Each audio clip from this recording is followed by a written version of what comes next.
Zdravím vás, priatelia. Máme tu zase nejaký nový balík. Mala by to byť nemecká helma M40 v požiarníckom v podstate prevedení. Teda úprava pre CO sklady, pre požiarníkov československých.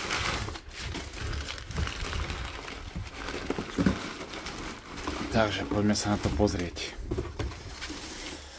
Takže máme tu M40, podľa vetracích otvorov, požiarnícky, teda požiarnícke respektíve povojnové nity, tie veľké vypuklé nity. Malo by to byť v 66 veľkosti. Áno, je to 66. Inak môžeme vidieť, toto nie je hrdza, ale to sú pozostatky farby. Hej. To pekne vidieť, že to je farba, ktorá nebola odstránená. A vzadu máme aj čísielko. Neviem, či to teraz úplne dobre bude vidieť. A tu je, nie. A tu je, dobre, je troška nakrivo. D, 5, niečo, 3. Čo je napríklad zaujímavé na tejto helme, tak samozrejme remienok je požiarnický. Má odtrhnuté to putko. Však to nevadí, lebo je také v podstate remienok bezcenný.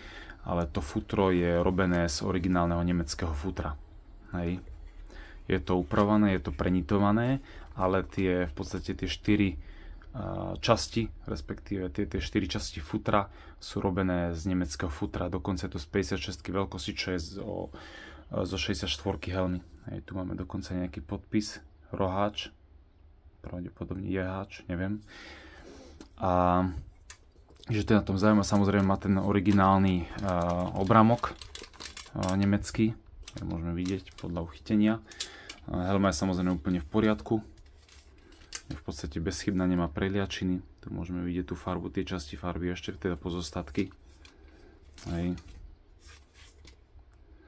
Takže helma je v prekrásnom stave, naozaj veľmi pekná. A je zaujímavá aj tým v podstate futrom a vlastne tým futrom dá sa povedať, že je taká zaujímavejšia. Ešte som nevidel v podstate nikdy, že by futro bolo požiarnické futro bolo robené z originálneho nemeckého futra. Aj to vidím teraz prvýkrát v živote.